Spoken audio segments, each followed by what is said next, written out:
How do we win if I'm always winning? Right. I know all I do is win. No matter what. No matter what. It's essential. I win when we win. Go ahead, Dr. Sabrina. Yeah. Right from the beginning, she had a vision.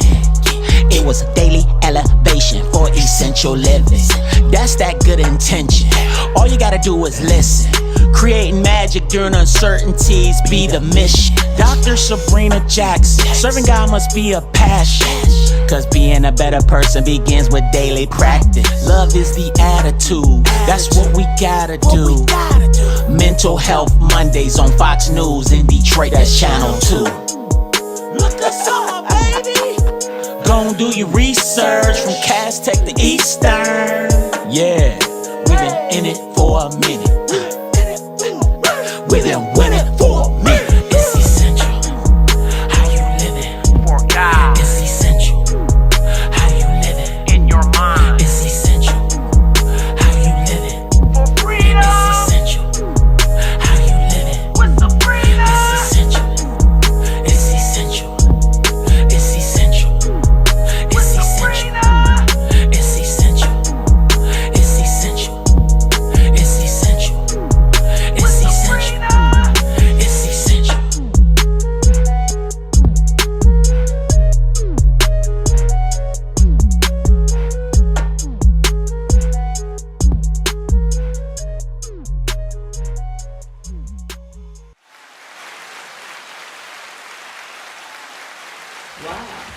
Hey! That's what live podcasting is in the moment. So welcome to another riveting edition of Speaking Life with your girl, Dr. Sabrina.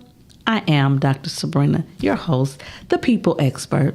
And I'm the people expert because I help people with people, even if that person is themselves. Because I say all the time, we think it's somebody else with the problem, and it's really us standing in the need of some care and some help. And so I am so excited about this particular episode because I get to interview one of the most brilliant minds that I know. I can count on one hand the brilliant minds that I consider brilliant minds. Just, of course, I think mine is, but okay.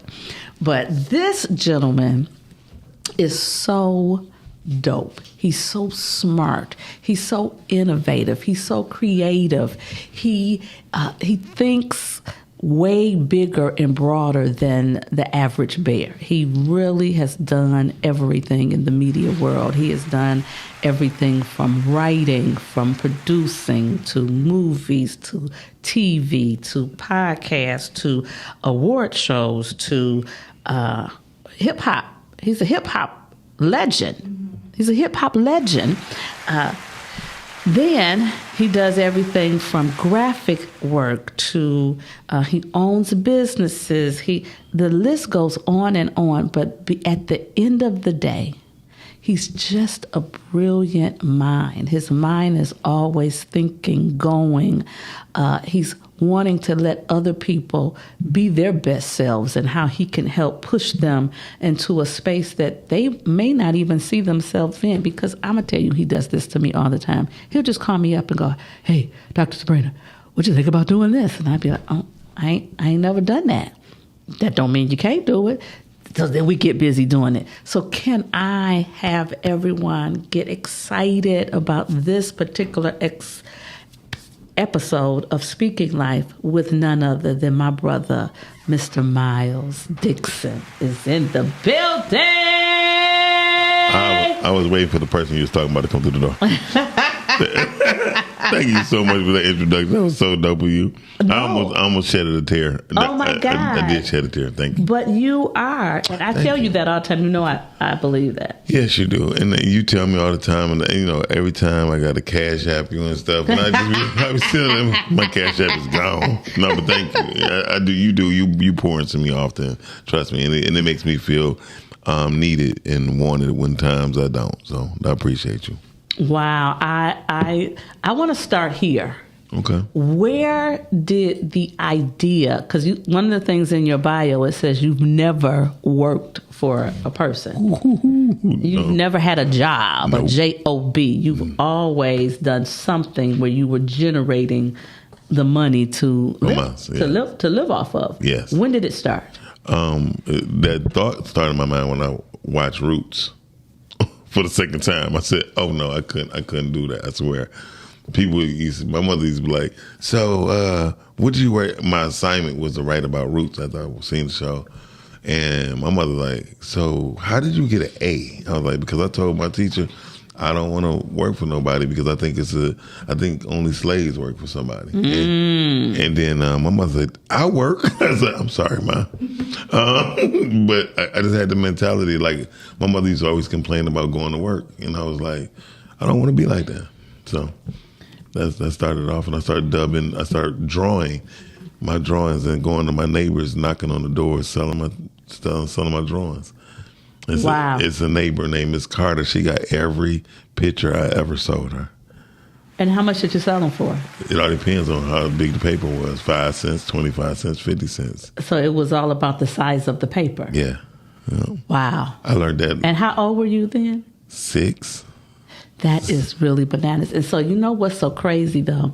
Because sometimes when you look at things that kids did, adults thought it was silly. Yeah. Or they thought, oh, this baby, just give and that's what she said. This baby, let me just go and get a baby 25 cents. Yeah. And didn't really think it was something that could grow into something. That's why it's so important to be authentically you. Yeah.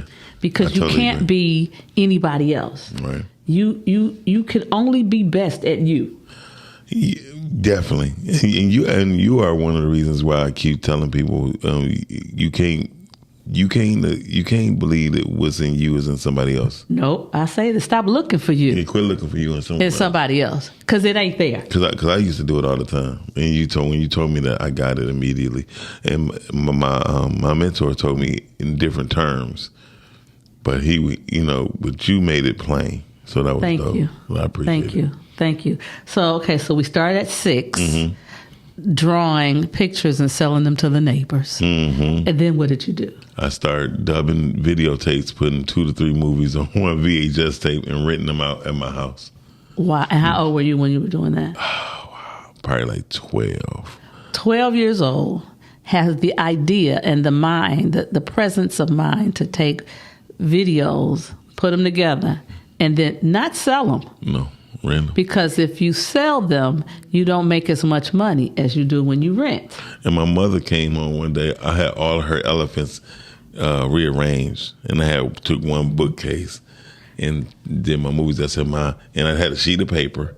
I said, whenever somebody come and rent one, just put a check right there. And I used to make sure I get copies from school every 2 to 3 days. I asked my teacher to make me copies. And my mother used to be like, "Well, I ain't doing this S word." And then she seen how many people was coming. She was like, "Okay." I think I'm going to do this. Right. And before that, honestly, I started selling my mother cakes. My mother used to make a sakatumi cake. Oh, I love a sakatumi cake. And I remember my friend Dante was like, I give you a 50 cent for it.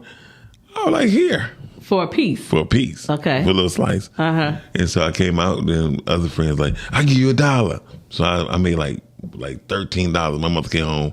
You ate all that cake? I'm like, no, Mama, I sold it. You said it take like $4 to make it. Can you make me another cake? I know that's right, because here go your $4 to make the cake. And she sure enough did. That was when I was roughly about 8, 9 years old. And then I started going into, then I got into the video thing. And that's what really started making me like feel like I ain't know nothing about entrepreneurship, honestly. Because like you said, you're a natural born entrepreneur. Yes. You're always thinking of how to take something and make something. Most definitely. And so, to be honest, that is, as African Americans, we're created to be creators. We're not created to sit on something, to regurgitate. That's, because like our educational system is set up in such a way that you read something and then you're supposed to regurgitate it. Yeah. But we generally don't do that. We'll take it, but then we'll make something from it. Very true. We're not going to just, I know that I used to get in trouble for it because they would go, well, that's not what this said. Right. Yeah, that's what that said, but This is what I got from it. There you go. And this is what I want to do with it. And so as a creative person, what has been the most challenging for you? Making people believe in what I'm thinking. You know that's really not your role. Now as an adult. Right. But you said what have been the most. So making people, if I come back, like you went to a conference before with AI, and you probably told numerous people. They just looking at you like, okay. But the thing that has helped me with the whole helping other people with AI, because at the conference, and I know I told you this, but at the conference they said that most of the number one problem people were having is that they were afraid of it. Yeah. They're afraid of it because they feel like AI is going to replace humans. And the person said something so profound. I just loved it. She said, AI will never replace humans. Right. But people who use AI are going to replace those who don't. All that. Because the creativity, I was just telling, I was hip to something called Notebook LM by Google. What's that? I could take your PDF of your book, upload it, and it would generate a podcast for it, an audio podcast. What? Oh my God. So, this is what I'm saying. So, I'm going to do that. Right. Today. I mean, because that's what's so dope about AI is how fast it is. Yeah. And sometimes, and that's one thing people, like you said, about replacing. The reason why I won't replace is because it still has to be accurate. It would take words and not have feelings with it, and you have to make it more accurate. Because even ChatGPT, it sounds good in the beginning, but when you start reading, you be like, nope. I don't sound like that. So I never asked for, like, because one of the things they talked about in that training was your prompts. Right. Your prompts is what makes the difference. It's key. Your prompts are key. Yeah. So I never ask it to write something for me. Right. I might ask it to outline something for me. There you go. Because if you give me an outline, then I can take the outline and run all day. Yeah, I done wrote about 5 curriculums. Oh, I'm busy. I'm busy. And then what I did was, Miles and I could do this all day. Yes. But I wrote a book. I started to write a book years ago called The 10 Types of Haters. Mm-hmm. But you got to program it what haters is. Well, see, I said, no, I know what the haters are. I know I had, but then I wanted to add some things to each hater. Mm-hmm. And so I just asked AI to add those things to each. Yeah. It's done. Voila. It's so done. Voila. Oh, my God. So I hadn't even intended to do the book until I really just hadn't. I just kind of stumbled upon the I think I wrote cover. about 8 books since. I'm serious. Isn't it crazy? But I don't know. Right now in time of my life, you know what I just went through. So next year is going to be the year of my literature. For real. I just made it. Hopefully we'll finish the series. The book of Sabrina. Okay, because it's how many is in the series? It's 6 right now. It's 6 in the series. The first book was the Book of Jay-Z. Book of Carter. Oh, Book of Carter. The Book of about Carter. Jay-Z, but Carter. Okay, so that's the first one. Yep. And then second one is the Book of Bedford. Oh, you've done that one already? Yes. I didn't know that. I'm feeling some kind of way. It didn't come out. Okay, so the Book of Bedford, that's his mentor. Then the Book of Sabrina. And then the Book of Sabrina. I cannot wait. And then the Book of Andrew. The Book of Andrew. The Book of Andrew. That's another mentor. Andrew Wallace. And then the Book of Andrew 2, which is Andrew Morrison. Andrew Morrison, I love him. Shout out. In the Book of Olivia, that's the book of my mother. Yeah, so that's dope. So, and the reason for that is because everybody who I named had a good impact on my life as far as how I think now.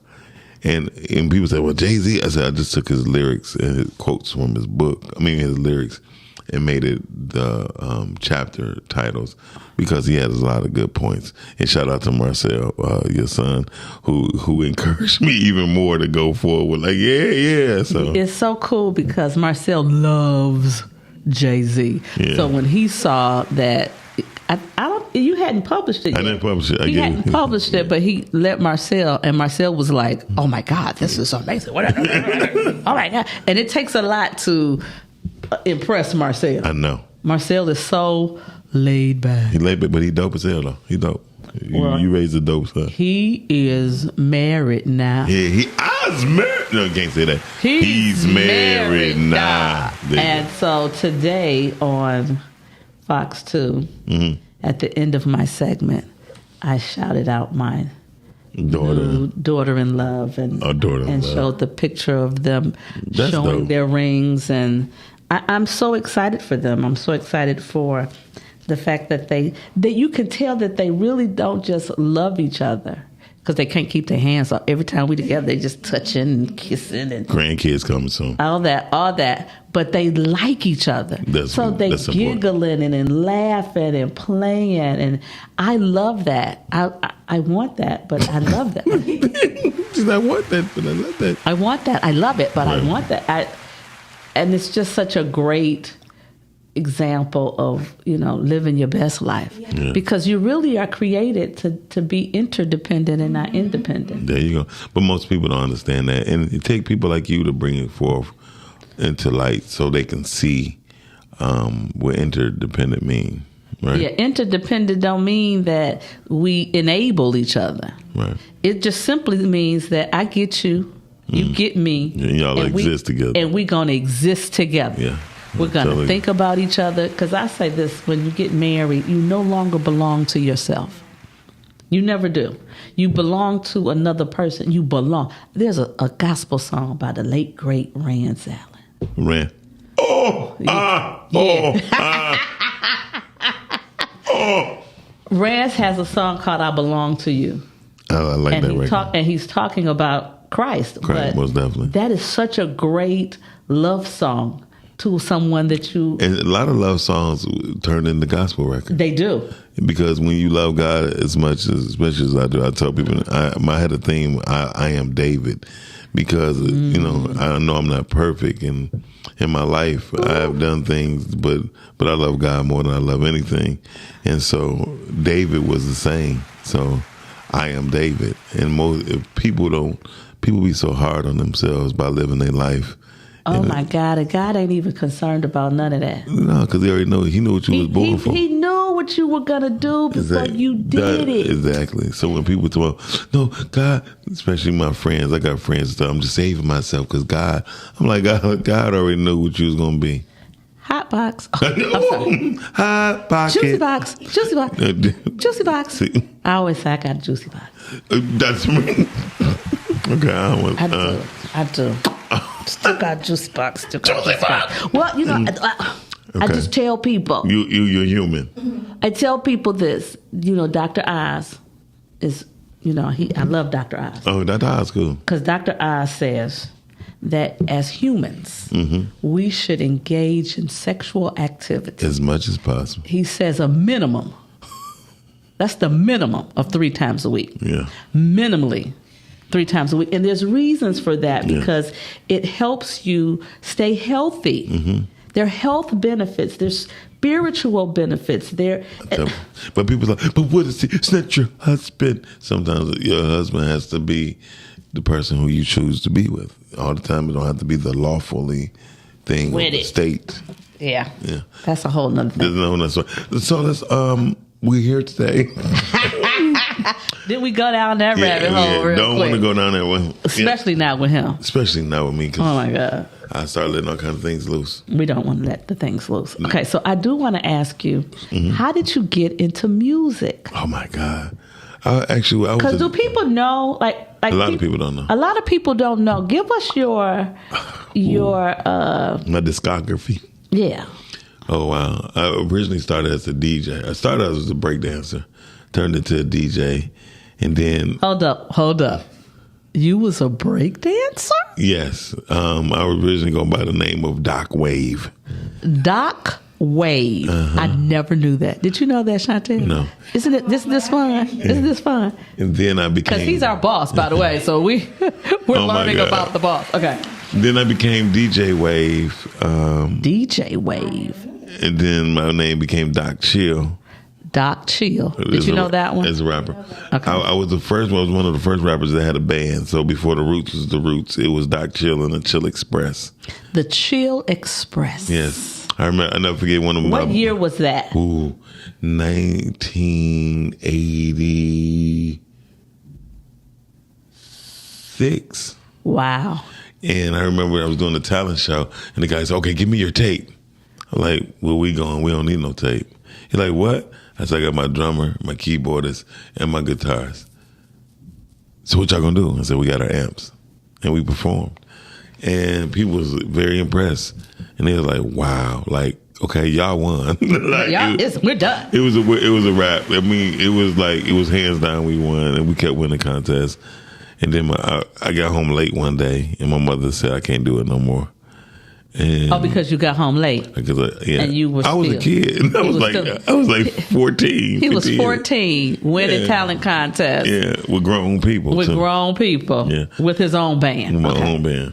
And so from that, I met a wonderful man by the name of Maurice Compton, who I was looking up studios, and the story actually repeated itself because as I go on, I was calling studios. He said, "Well, you could come today." He didn't know how young I was because my voice is about the same as it was as it is now. Right. And so he said, "You a little kid." I was like, "Yeah." I said, "My voice is deep." And so he actually mentored me. He said, "Man, I got to take you home. I got to meet your parents." And he came and met my mom. And my mom was like, "Oh, that's great. Blah, blah, blah. As long as he's here before it get dark." And it was right around the corner, literally, like maybe if I walk, maybe 8 minutes. If I got a ride, maybe 2. And I was with him, and he taught me very valuable lessons how to engineer in sound. And that's how I learned. That's how I became a sound engineer, was through Maurice Compton, one of the greatest men to ever live. He taught me so much just by values, by learning things. He actually left me at the studio. His studio, and I had 2 chords in my hand. I was holding these chords because I'm like how Chantel used to be. I ain't want to mess nothing up. So I was at the studio for 2.5 hours just holding 2 chords. He came back from lunch and everything. He's like, "So what are you doing?" I said, "I'm not going to lie. I didn't want to plug nothing up." And I'm still holding the chords in my hand. Wow. He said, "Listen, what I tell you, what goes in has to come out. And whatever goes out to, it got to go into something so you can hear it." And I was like, oh, I felt so stupid. And it was literally a type thing, and it was done. But I sat there for 2.5 hours. Wow. I didn't want to mess nothing up. Didn't want to mess anything up. So I started engineering. And he took me learned about sound outside and what microphones do. So this is how, when I came up with the sound with podcasting, it was so easier for me to do because people was buying $800 microphones. My microphones at the time cost $13. And they're like, "How did you get that sound?" I'm like, because I'm a sound engineer. I know how it's supposed to sound. And so I started getting engineering, and I started going to studios all over the city. And I found home at Sound Suite Studio. Then my producer, because of my producer, Jewel, you met Jewel before.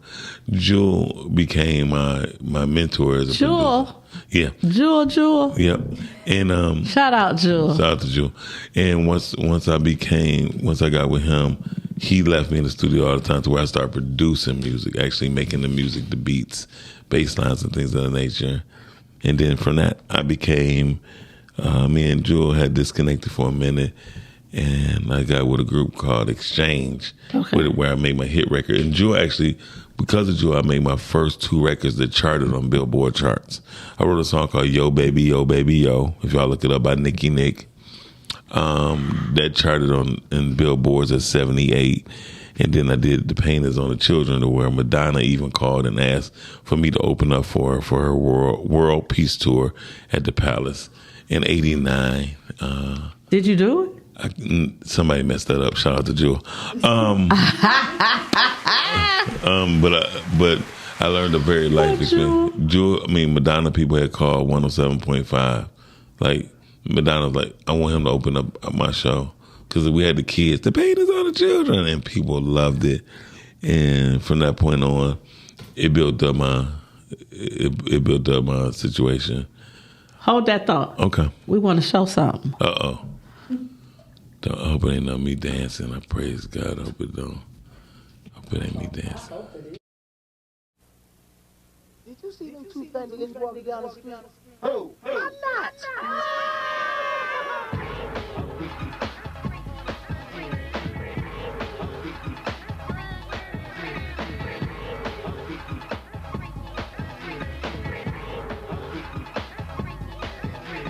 Hey, cutie, cutie with a big booty coming through me. I'ma lay you down, do my duty, fan. She has rump, let's bump bumpers. Know what you know, honey, yeah, I'm freaky, but I'm a newcomer. I'ma lick you like candy, smooth with my hands. So hand me the baby or your baby. So good you fall in love with my hands. Next is the latex, hello me, big man. You be a big fan, though we just met. Let's go to my crib and make the walk sweat. Bumping up, please love me, sorry, sugar. Biggest way, tramp, you little booger. Knew you was a skeezer. Trying to keep me, peak my game, hell no. Since I'm free, I'm freaky.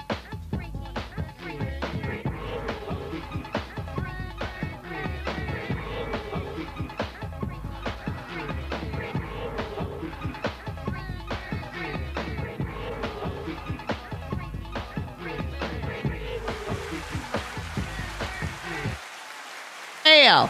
It's showing all the tail. Showing all the tail. Showing all, you. That was the hit record right there. When we made it, when I took it to Jewel said it was okay. RJ Wright said it was whack. He said it was terrible. He said, you need to get me to do it. And I was like, no. And at the time, I looked at Jewel as my big brother and RJ Rice as being my big brother. But with their discouragement made me find, well, that's what made me come up with where's obstacles create opportunity. Ooh. That's speaking life. That's what made me start doing where obstacles become opportunities, because these are two people who I really looked up to, and I just thought didn't have faith in me. So it made me push even harder. And that record wound up doing some numbers. That's so good, though. I think that's so powerful, because this is the other thing, is that oftentimes once we get through a major challenge, when we get to where we want to be, we can rest in it and be like, okay, I'm gonna arrive now. But God gonna send something else. Oh, that's what. Listen, every level brings a new obstacle that can then open up a new opportunity. Definitely, for sure. But sometimes when you're in the midst of the storm, you go, I can't. You can't see. Because you're in the midst of the storm. You cannot see what's on the other side of the storm. But if I guarantee you, because somebody listening or somebody watching is in a storm right this moment, we are here to tell you, you gotta keep going. Keep going. Keep pushing. Keep showing up. Because I used to say whenever I'm down or depressed, I say, I take to the bed. Ooh. I just take to the bed. I go and lay down. Go lay down. You know what?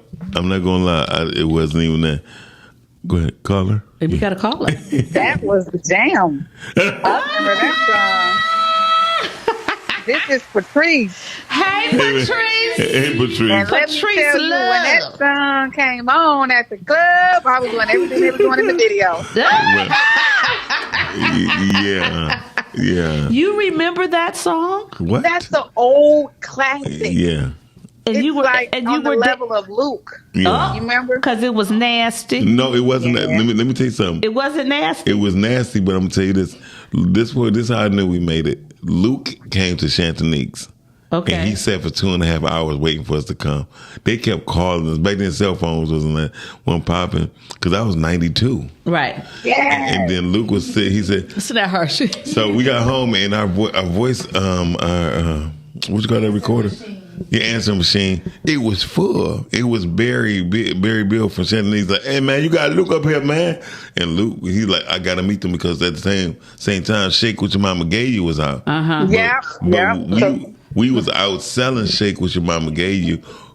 For every one that they sold, we sold 5. Wow. Yeah. Okay, Patrice. You would mix those two songs together. You wouldn't sit down on the dance floor. At all. Hey, Patrice.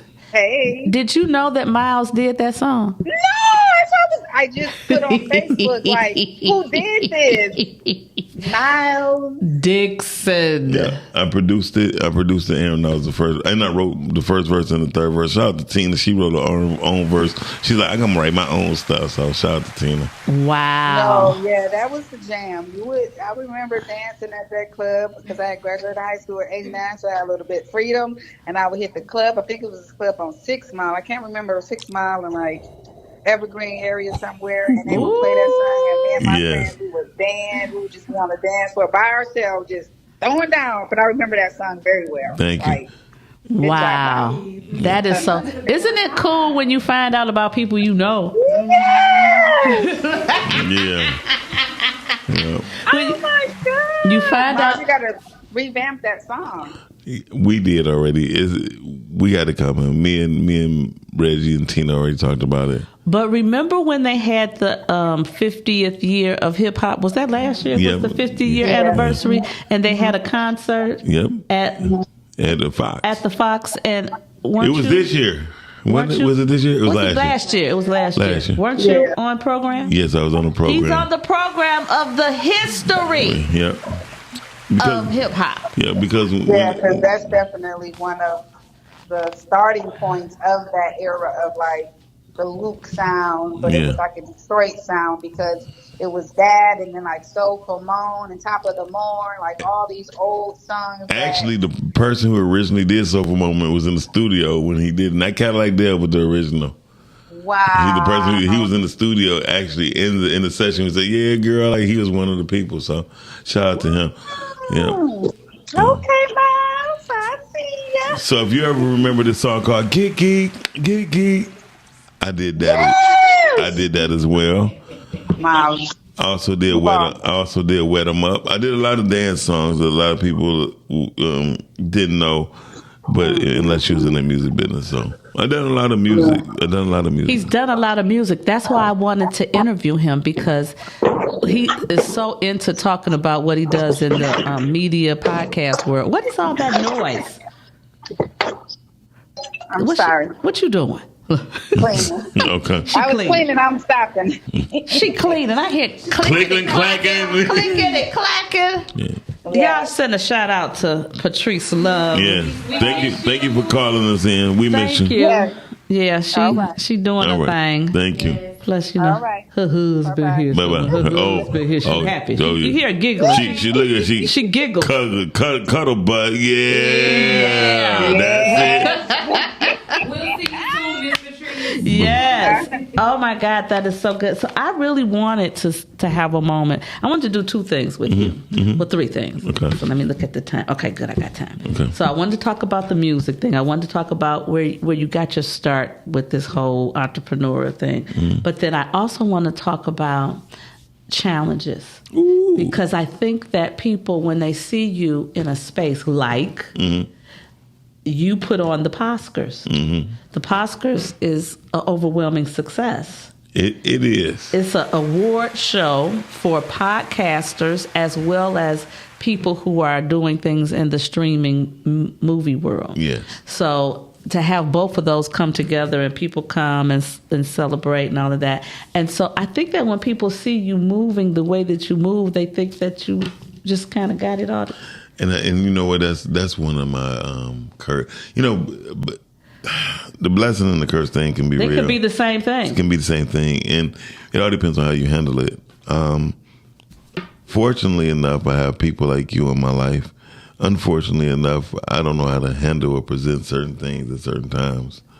So one of my biggest hurdles is not knowing my own temperament, not knowing how much I could really handle.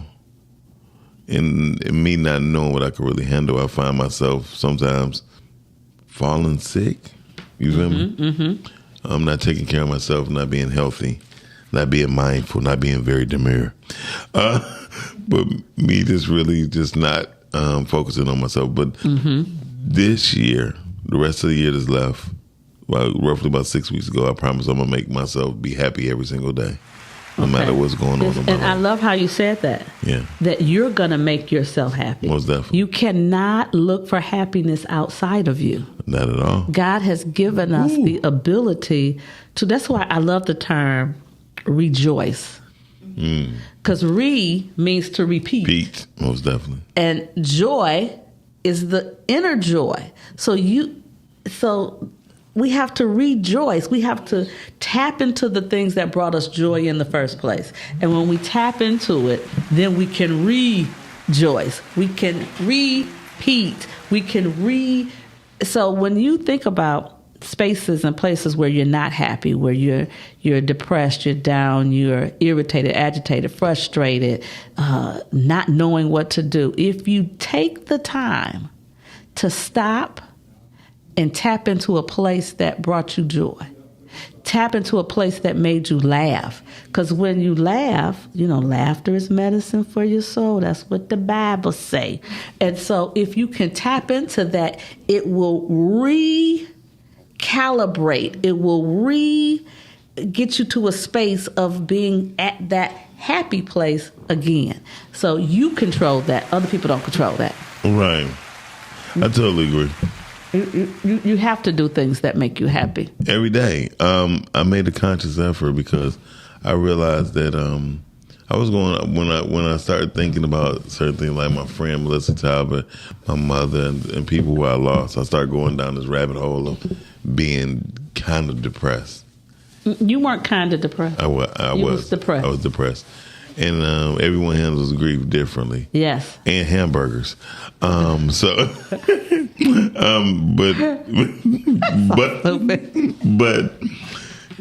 I've learned how to. She came to me in my dream, and she said, "Man, just be happy, be yourself, be Doc Chill again." And I was like, "That's what I'm gonna be." With that, so if y'all start seeing me rocking my Detroit hats again, you already know what deal is. When everybody used to know when I wear my Detroit hat, I mean business. Like, I'm a Detroit spirited person for real. Like, I love Detroit. I love my city. Ain't no city like the city we got, for real. I've been everywhere in this country. I done traveled. No city like the one I got. No. Okay. Not all, because Detroit had the most beautiful women. We have the best food to me. We have the best places to go. Oh, y'all some beauties. The beautiful women. The beautiful women. There's no women like Detroit women. I've been all over. I mean, with the originality, the beauty, the naturalness, if that even knows the word. Now, okay. I'm breaking script. Okay. Even though I'm making it up as I go. Go ahead. So if I'm just going to talk about me. We're going to do me for a minute. Okay. So I think I possess those things. Yes. I am natural. Yes. I am smart. You're beautiful. I'm funny. Yes. I'm real. Yes. I don't, I'm cute. Yes.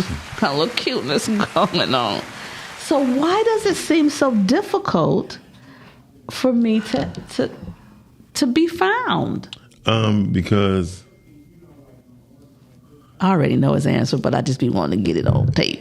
The reason why it's probably so hard for you to find, because things that's worth having, you have to dig for. What? People have to dig for it. And if gold was just sitting on top of the road, then things would be different. Oh, that's so good. Everything, things is precious and has value. Is covered with something, and you can call it God's covering. You can call it the growth of being a seed. Sometimes, again, people don't respect the seed. The seed is underground and it goes through so much, but when it sprout, baby, hey, it's there. Hey. So, but the truth is, that's why it's hard for women of your caliber and you to be uncovered, because it's either not time, or it's when it is time for to uncover you, you have to be valued. Ooh, snap, and a circle.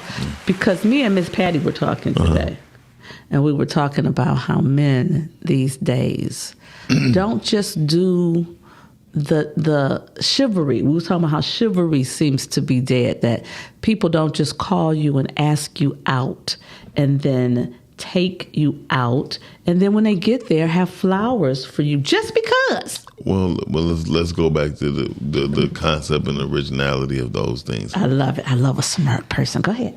Thank you for calling me smart, but I believe I'm keen. But thank you. But no, seriously, the reason why flowers was a thing because a lot of times flowers was on the way of picking up your date. You know, the whole thing is going to pick a flower, but then they start making flower shops. Then things became more expensive, and let's face the facts: planning a date nowadays is going to cost on the average $150. Okay. On the average. If you a good date, right? Good date. I'm talking about a good date. I'm talking about if it don't cost you $150 in cash, it take you $200 worth of time. Mm-hmm. And what I've learned is that most men don't value time. When I say value time, the measurement of time with men are different. And we look at time differently than women.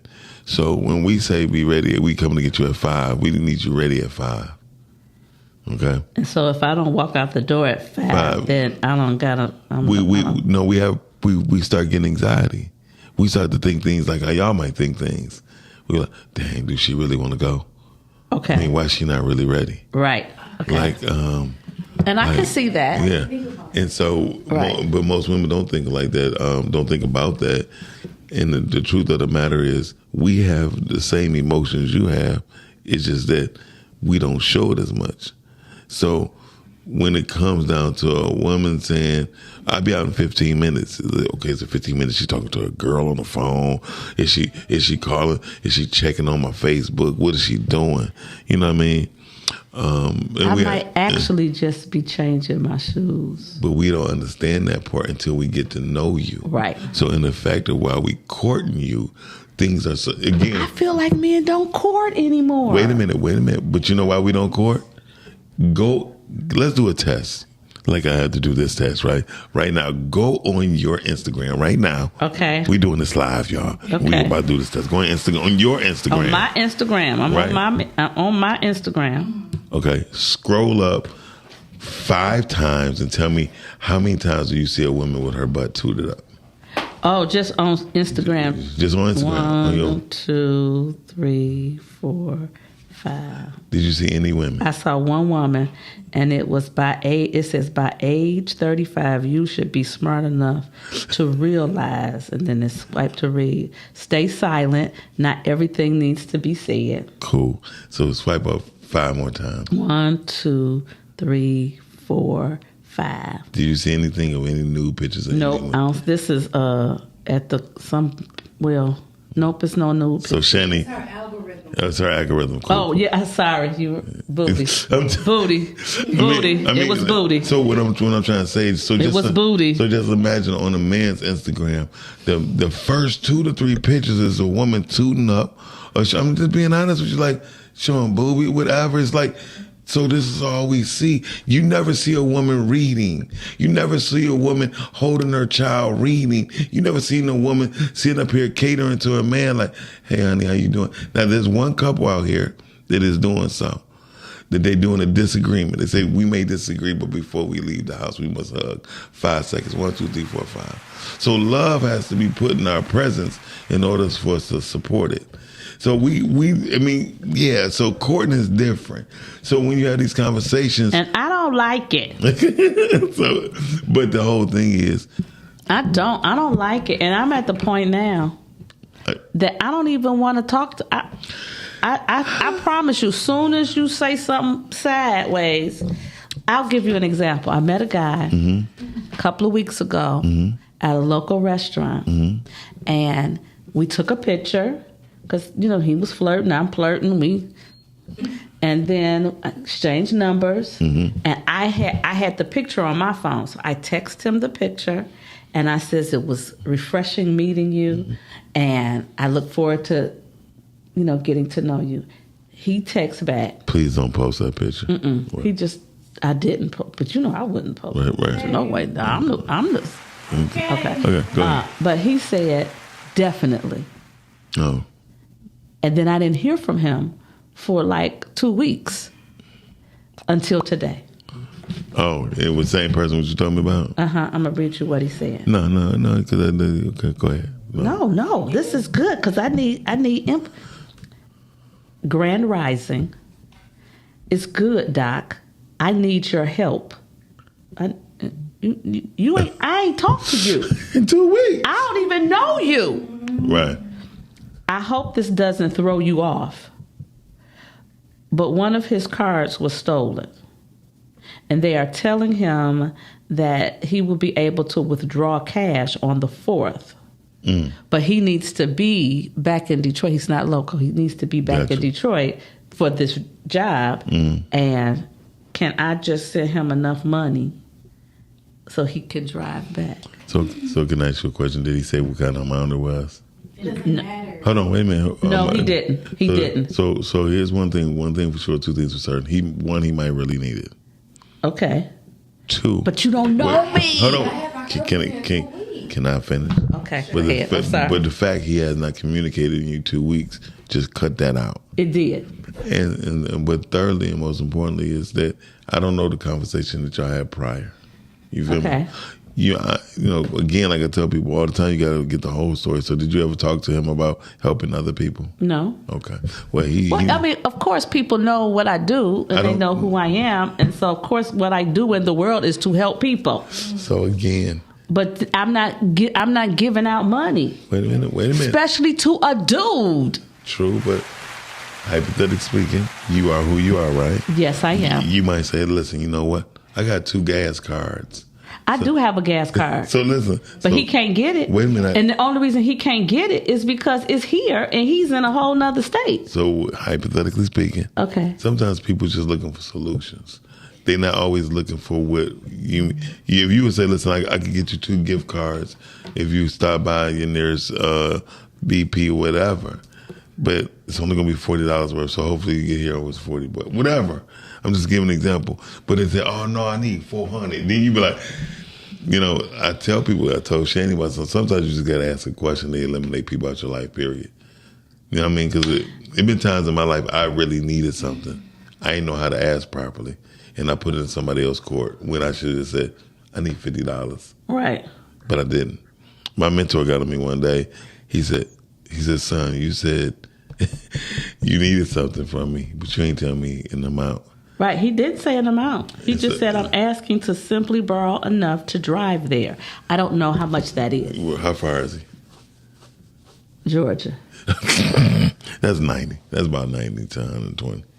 Easy. But I get it. Okay, so this is my thing. But no, he's wrong. But my thing is, from my vantage point, I haven't even had a follow-up conversation with you since I met you. He eliminated himself from the 2 weeks of ghosting. I call that ghosting. I don't even call it ghosting. You just ain't talking. So then, so my thing is, from my vantage point, you couldn't possibly be interested in me, because if you were interested in me, from the time you met me, you could have called, you could have texted, you could have, hey, how you doing? What? Woody whoop whoop, but nothing until you ask me to help you. Yeah, I totally agree. He need to be, but when he come back, he may show you a different part of him. So then he said, he texted back and said, I don't want this to strain me. I don't even know what that means. We good. I don't know what that means. I will definitely look you up later this week. I told you. I'll be there. Apologies. So break that down, because that's right now, that man talk. Hold on. Because that's man talk that I don't understand. That's Chantel talk. Listen. That's Chantel talk. Yeah, because she don't say things in parts. He's saying he apologized if this became a strain on his relationship or him meeting you. He's going to make it up to you when he gets here. Just, if you can, just never mind that message. Why didn't he just say that? Because, like you. So see, but that's what I'm saying. People, again, he might be a very prideful person. Pride got thrown out the window with me. I ain't gonna lie. Pride got thrown out the window with me after I got off of my homeless thing. Once I got straight, I said, my friend, her name is Rhonda Hinton. Shout out to Rhonda. When she literally cried when she found out I ain't talking about no boo-hoo-hoo, but she looked at me like, why you didn't call me? She said, I get everything you said, but why you didn't call me? And that hurt my heart. That broke me down. I said, I would never be ashamed of anything else I'm going through. Because that one thing hurt my friend to her core, and I seen it. If I wouldn't have seen her, I would never been hurt. I was like, well, forget it. People just gonna do what they're gonna do anyway. I'm gonna live my life. But I hurt my friend. When I found out I hurt my friend, my life changed as far as me having pride. Pride got thrown out the way. I don't believe in pride no more. I believe in being prideful, but just having pride to just say, no, I'm straight. I'm not doing that. I'm gonna ask people for help if I need it. Yeah, I'm sorry. Yeah. That's a lot. Okay. Shannon, hallelujah. That's not what that means. Okay. And you know that, sir. Okay. So my next thing I wanna talk about is how it seems like you can talk to a person and then create a whole new life and lane for them. Because you do that to me all the time.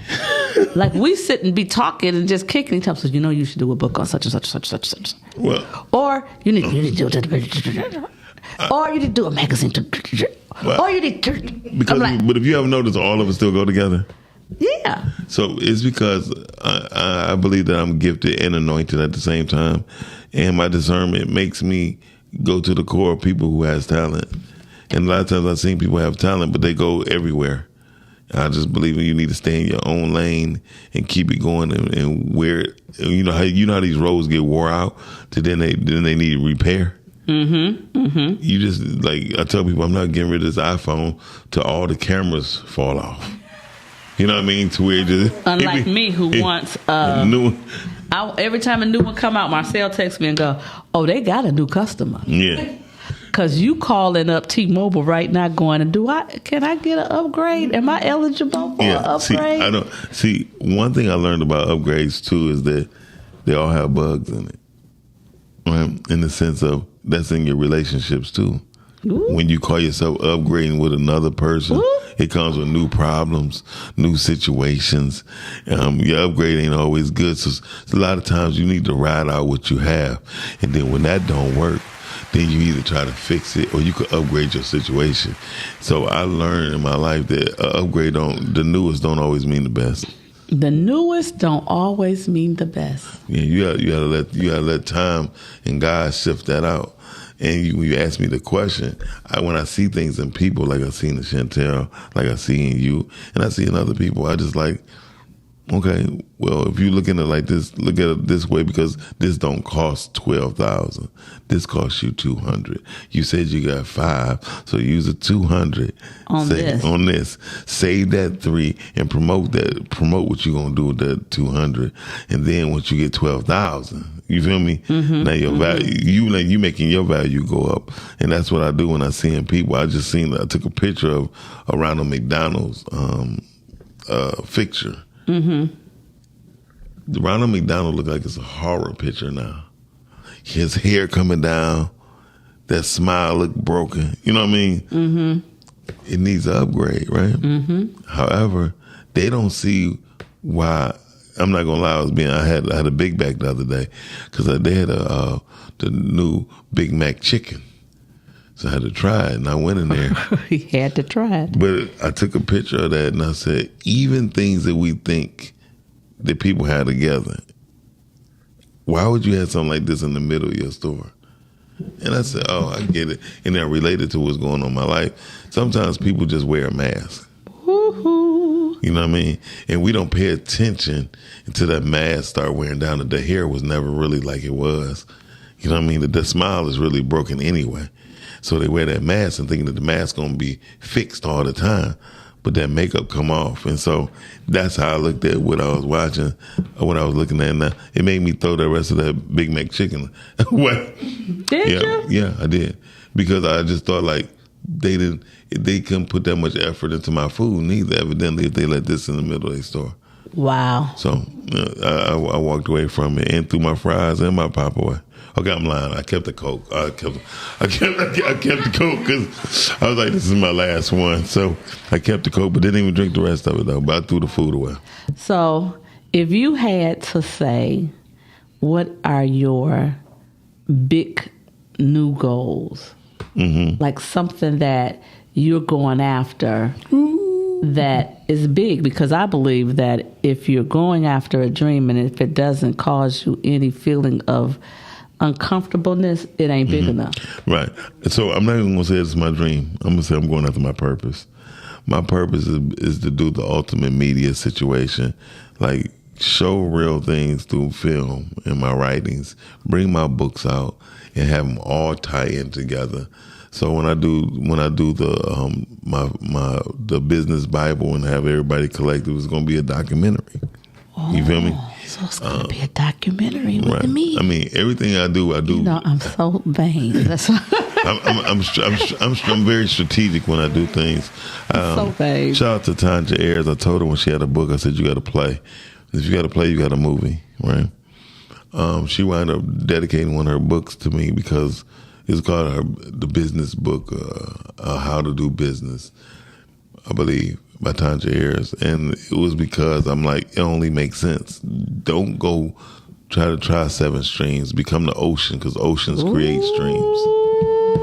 And okay, hold up. Slow that down. Rewind. Say that again. Become the ocean. Become the ocean. Because oceans create streams. Because oceans create streams. Right. Now, let me tell you what my nephew said to me just yesterday, day before yesterday. He says, you're busy looking for people to assist you. You need an executive director. Because you don't need somebody that's going to assist you. You need somebody that can direct and take the stuff that you've done. There you go. And run with it. And they get paid by what they bring in. Yeah. I mean, I tried to do that before. Remember, I tried to do that before, and it didn't work because they tried to take over. Okay. I don't want them to take over. I think we got 3 sandwiches in the lobby waiting for us. But no, he's absolutely correct. You have tried. I ain't gonna lie. I have done it. I have been successful and I also failed at, but now I think I'm becoming more masterful at my failures. Because once you become masterful at your failures, you realize what your real weaknesses is, what your real weaknesses are versus your real strengths. And a lot of times we think we're strong at something and we really weak at it. It's just our ego make us believe that. Could you say it again? Could you say the ego word? Because the thing I know about people who are smart, who are talented, who are gifted, and don't sprinkle some anointing on it. Ego. Yeah, see, I don't have. People used to say I had an ego, but until they really get to know me, like I have no ego. I don't care. Whatever it takes to make it work. Let's get it to work. Once we get it to work, like Ford, he didn't know how that car was going to run. He just know it could go left to right. You know what I mean? When it went until it needed to go in reverse, he needed to reverse. So, because people always think about moving forward is so important, but sometimes you got to reverse to realize where you are at. Then you got to sit down and decide where you're going. And that's what I learned through the people who I know. Everybody is not the same. But if your vision is your vision, just realize it's your vision. And those who want to ride with you, they will ride with you. That's why we're going to Afros and Audio this weekend in Baltimore, because people see our vision. Afro and Audio? Afros and Audio. It's a podcast conference in Baltimore. Oh. I wasn't invited. Well, Dr. Sabrina, you already had something else going on. I told you about that. I wasn't invited. You had something else going on. I wasn't invited. You right, Dr. Sabrina, you want to go? When is it? Friday and Saturday. I can't go. Okay. I can't go. I have something to do here. But okay. Yeah. That's okay. But thank you for inviting me. I want to thank you so much. This has been fun. Yes. A lot of things that people don't know about us is we got some things coming up too. We'll be announcing it very soon. We have a couple of things. Couple of great things. So. Lots of stuff, because Miles, again, is brilliant. And he comes up with brilliant ideas. And then, but see, this is the thing about brilliant people. They don't want to do the detailed work to get it done. They want to be in their head coming up with the next brilliant idea. And that's one of the things. Around us I'm like that too. That's how I know. Yeah. Because I'm like that too. I don't be wanting to do it. I want somebody else to do it. I don't blame you. But I got a new person that's been doing some stuff for me, and she is a beast. But she don't be playing with me. She go lay down. Go home and lay down. You can't work all the time, man. I be up in it. I like when I go to get in the bed, to go to sleep. I never just go to bed. Mm-hmm. I go to bed and I have the light on and I'm on my phone and then I'm researching. Yeah. I'm like, okay, I'm gonna research this tonight. Can I tell you a secret? I don't do that no more. I go to bed, and I go to bed because I realize that a fresh start beats a long night any day. And that's my word of advice, too. That's his word of advice. So I want to thank Miles Dixon for being my guest on Speaking Life with Dr. Sabrina today. And as we close, I always want you to know that life and death lie in the power of your own tongue. So I want you to spend this week saying something positive to yourself about yourself. I'll see you next week.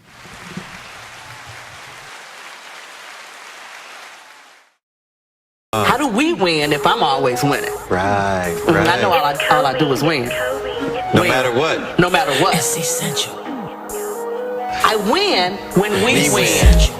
Go ahead, Dr. Sabrina. Yeah, right from the beginning, she had a vision. It was a daily elevation for essential living. That's that good intention. All you gotta do is listen.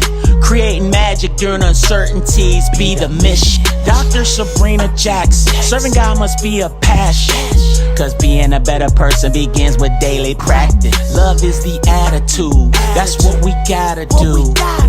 Mental Health Mondays on Fox News in Detroit, that's Channel 2. Look us up, baby. Gon' do your research from Cass Tech to Eastern.